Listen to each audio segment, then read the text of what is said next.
I've already canceled myself in that. But wait, can you wait until we're a little more popular? More popular, yeah. Well, that's true, but then again, you'll get like Because right the now, brunt, the beat of we it. don't matter yet that much, Yeah. you know. So like, if you guys want us to get canceled, like, do us a favor, like, subscribe, blow us up, man, blow us up, make us famous, and get us out there, you know. Because the more you guys like us, the more you guys subscribe, the more people are gonna see us, you know. So yeah, support us.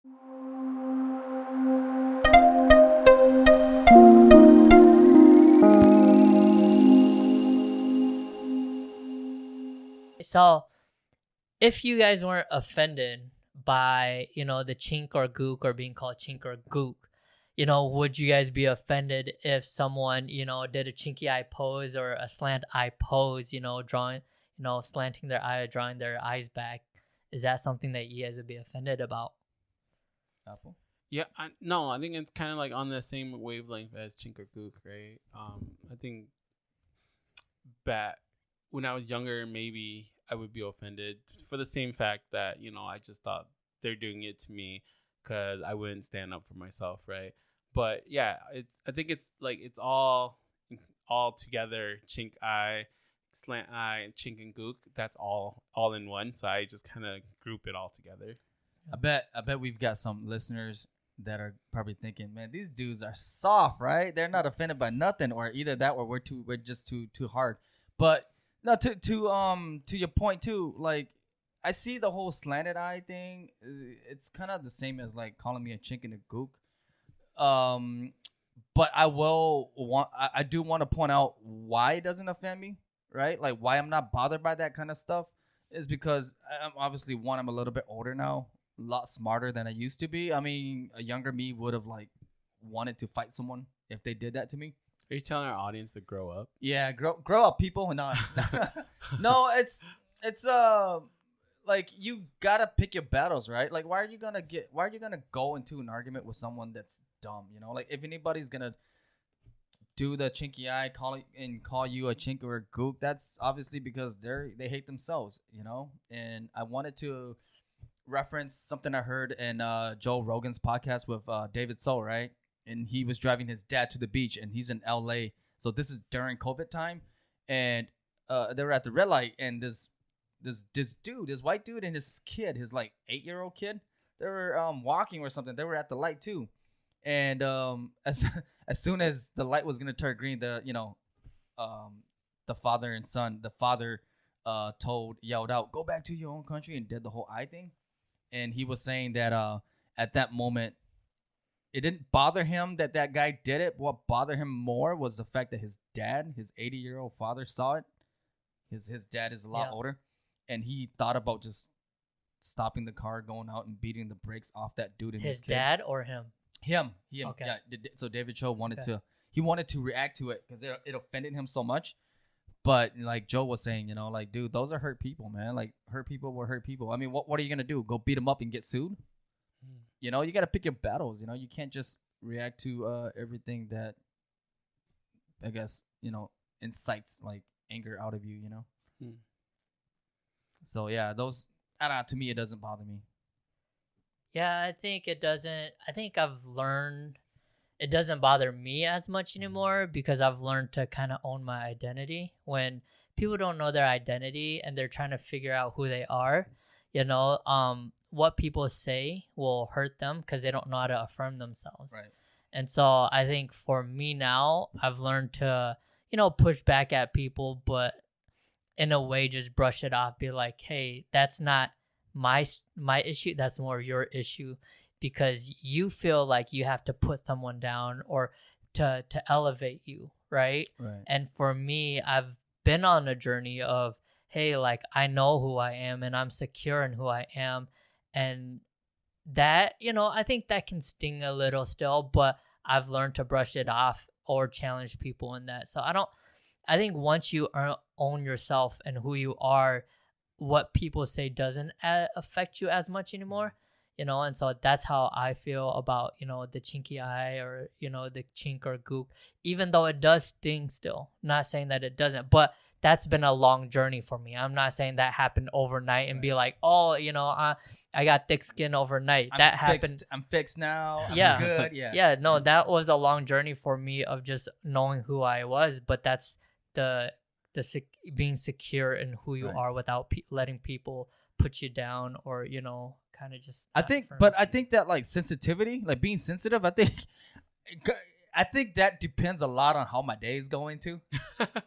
I be honest, like because I say on this podcast that like I can handle stuff and it doesn't bother me. I'm not about to say that, hey, if you catch me on the wrong day, I'm not gonna do anything. For right? sure. Yeah. If I'm having a bad day, found out my wife was just cheating on me or whatever, right?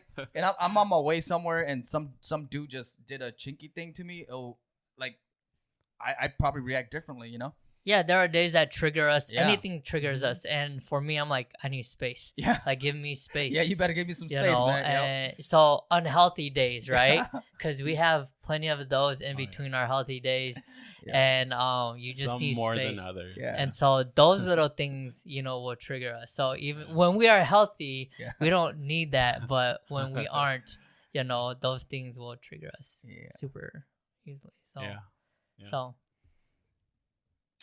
Anyways, yeah, that's to me. That's all I got on that whole chinky eye thing. But if you guys, what else will what other topic? What else do you think that has happened in media that has shown sensitivity from like both sides? Like for example, Tu Tao, right? I always use him in my arguments because what happened with Officer Tu Tao, for the ones that don't know, which I don't know why you wouldn't know, but you know, obviously a few months ago something, you know, really bad happened in Minneapolis, and Officer Tu Tao was one of the responding officers. And when George Floyd had a knee on him for like over 8 minutes, the whole time, you know, Officer 2 wasn't even really a part of it. He was there. Don't get me wrong. He's in the wrong. He should have done what he had signed up to do. But the media had taken it so that, you know, he was basically the face of the incident, right? Aside from Chauvin. yeah, his face was plastered Everywhere. all over social media in the whole wide world, and so he got the brunt of it after Chauvin. Yeah. While the other two officers were actually the other officers on George Floyd Right. as well. And so are we being too sensitive, I would say, in the Hmong community, that his face was plastered and he got a lot of the attention, and now it has slandered the Hmong community or has you know, just thrown our name out there in a very negative light. And so what do you guys think about, are we being too sensitive that Tu Tao his face was plastered and now it has put a bad rep on the Hmong community? That's a tough one. I haven't fully made a decision, but I think I do lean towards we are being a little bit too sensitive. Especially when I see, as a Hmong community, we back him up just because he's Hmong, right? And not saying that there aren't other factors, but we back him up just because he's Hmong. I feel like a lot of the reason why he's like the poster child, for lack of better words, for the other three is because he had the most face time. You know, he was on camera the most, right? And he didn't do his job. His job is to protect the people, right? Right. Or even if they're criminals, he still has a right to. He still signed up to protect the people, right? And there's this guy on the ground that isn't doing any harm to anyone anymore, and that guy is now being victimized, and he didn't protect him. And so I just feel like we are a little bit sensitive to that, but there was other factors. You know, there was he was on the camera, he didn't do his job.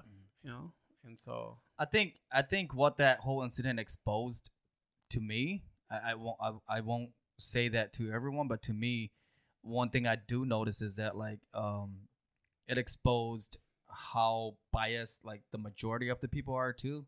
So I mean, I don't know if this is true, but from what I see, it was a lot easier to go after him because he was Asian. Like you see a lot of these posts with all the officers' faces on these posts, and each face, if you clicked on it, would go to different comments. They each had their own comment sections, and I don't know why and how, but how did the Asian dude like double the other two dude, right? Like you combine the other two dudes and they don't even get us comments and views, right? yeah. And like how did the Asian dude, and he wasn't even like touching Floyd, right? You know, he His was just face doing, was caught. yeah. But still, I mean, it wasn't like it was Yeah. just his face, Yeah. because the camera was on all of them too. Yeah. Although he did get more FaceTime, but But that was the face. right, Yeah. right, you know. So it was just like, dude, you know, is it fair? No. But then it also exposed like you said, Apple, The like biasness the bias from the Asian side too, right? of Where the media. the media and the Asians, you know, like where it's just like, yeah, dude, he's Asian, let alone like So he's a scapegoat. They wanted to put more blame on Yeah. something Yeah. that doesn't hurt the majority. right. Do you feel know? like that's Yeah. what it is? I see. Part of me makes me feel like I want to protect him because he's Hmong, Mm-hmm. right? That's Yeah. that's like That's the my- hard part My to like. initial feeling is Yeah. that. Yeah. Yeah. But my my other side, which is that holds more weight, is, dude, like you signed up for that. Yeah. And this unfortunate incident happened and you're a part of it. And when you go steal candy from the store, or you go with your friends to go steal candy from the store, all y'all got caught. Hey, Yeah. you take the responsibility, Yeah. because you signed up Yeah. and you made a choice, and in that, and so there's that tension, right? That I think That we struggle, all yeah. that struggle that we wrestle with in the Hmong community, because we're such a wolf pack. We're so family oriented. Tribal and Tribal. Yeah, uh-huh. But knowing deep down inside, hey, that was a thing that you need to take responsibility of, and I need to know how to separate that. So I've learned to be like, I'm not as I wouldn't say not as offended. I'm not offended, because I think at the end of the day, you are your own individual, and I think that is what really matters at the end of the day, because I think we belong in the same tribe, same people, same community, but at the end of the day, you are your own individual, and you have to take responsibility for that. And even though like the media will associate us together, right? And that's the hard part. And now we have to like deconstruct that and be like, no, that's your own individual, and that's tough, because it's hard for people to throw their own people under the bus, especially us, but you got to own that, and I think that's something that we as a people, right, as I think in the Hmong community to be like, hey, like at the end of the day, as much as you want to protect Tu Tao, you need to know how to separate that and allow him to take that responsibility, and not in a way protect or be part of that, but allow yourself to be like, hey, like we are our unique own individuals, and own up to that. So yeah, I agree. yeah. What do you guys think of? So like, I mean, just thinking about all this situation, how our world has shifted so much, with the last 20 years, with this whole new social media age, where every little situation is exposed on social media, the good, the bad, and the ugly, that has caused more racial tension, right, in our lifetime, because everything is exposed. Do you feel like it's created a whole new monster, that we've become more sensitive because of the everyday things that are being exposed nowadays?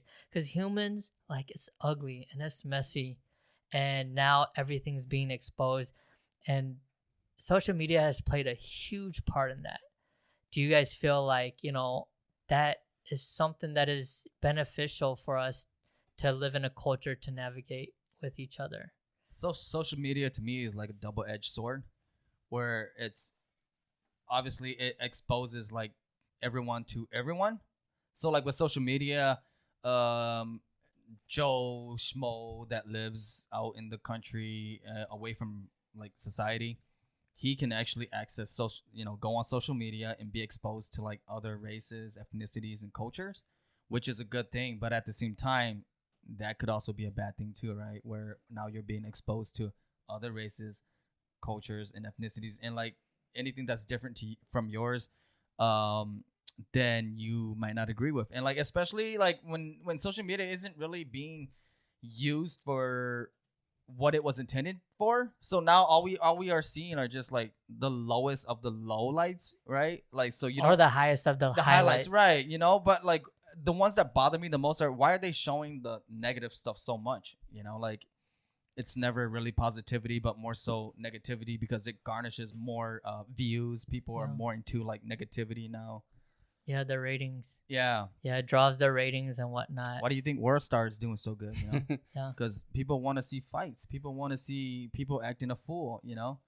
And when you show videos of people saving other people from like floods and stuff like that, no one really cares. Yeah. Yeah, especially in the Hmong community, I feel like the older generation and that's what I mean when I say OG, right? Yes. And original gangsters. Right? They've finally been exposed to social media because you see they have their accounts now. Yep. At least my parents do, right? And they get exposed to a lot of things, and especially like the negativity, right? Because they have the most views and they're the loudest. Yep. My dad, he wants to take out all his 401k right now because he's scared that the world is ending. Trump is going to get us into a war with China. The stock market is down right now, right? But I was telling him, but you're not going to retire for another 6 to almost 10 years. Yeah. And if you take out that money now, you're not going to have a retirement plan. But he's so afraid that the stock market isn't coming back. We're going to get into this war. We'll be dead by then. That he's going to take out. He's willing to make that decision. Yeah, he's willing to make that decision. And it's just like in the Hmong community, we just find the older generation is finally just getting exposed to that. And you see the effects of that. Speaking of OGs, like, yeah, dude, they went from no social media to all of a sudden social media every day and their faces down their throat. They're being fed social media stuff, and this is a bit off topic, but a lot of OGs are like, I've been seeing this thing where people from Laos are ordering like these medication and they're dying from it too. Oh, dang. Yeah, they're taking these Korean meds and like they're dying or overdosing on it. Yeah. So like, yeah, it's if there's anybody that I'm afraid of, it's the kids going on social media and like the adult, like the OGs, right? The elders going on. And I'm gonna put some respect on the elders' name. Because when they go on social media, they lechbon, they don't know the difference from right and wrong, right? So it's just like a kid ordering stuff, and they could get themselves in trouble too. But social media, Yeah, I feel like we are in a world where it's a double-edged sword. Mm-hmm.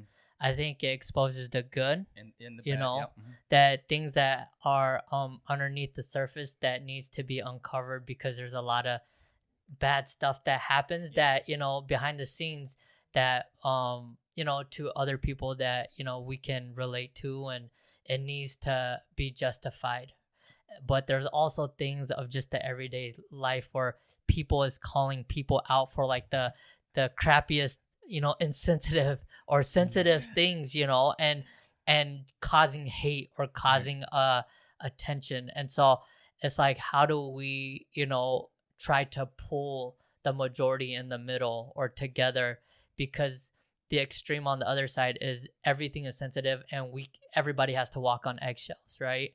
And the other extreme is we need to, just kind of uncover a lot of the things that have been underneath the surface the whole time and nobody sees. And so it's kind of like how that's just such a tough world to live in. And so, For all we know, like in 10 years from now, like somebody could literally dig up our episodes and be like, yeah, you guys said this, right? Let's cancel these dudes, you know? yeah. Because anything could happen, like, you know, because it's so crazy now, you know? Like, and everyone's people are so sensitive that like everyone's skeletons in their closets are being pulled out and examined one by one, you know? Like, And you know what? My bet and take on that, I'll put all money on that, is everybody's already been canceled by that time. yeah, I You think so. know, There's nothing.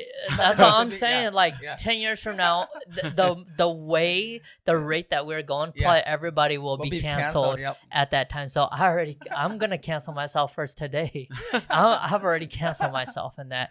But wait, that's can you wait until we're a little more popular? More popular, Or- yeah.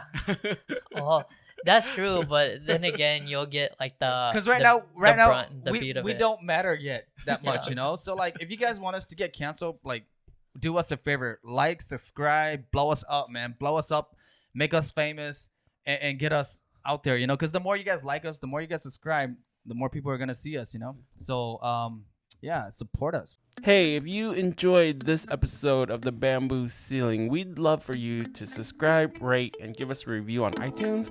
You can also follow us on Facebook and Instagram at #TheBambooCeiling. Until next time, use your voice.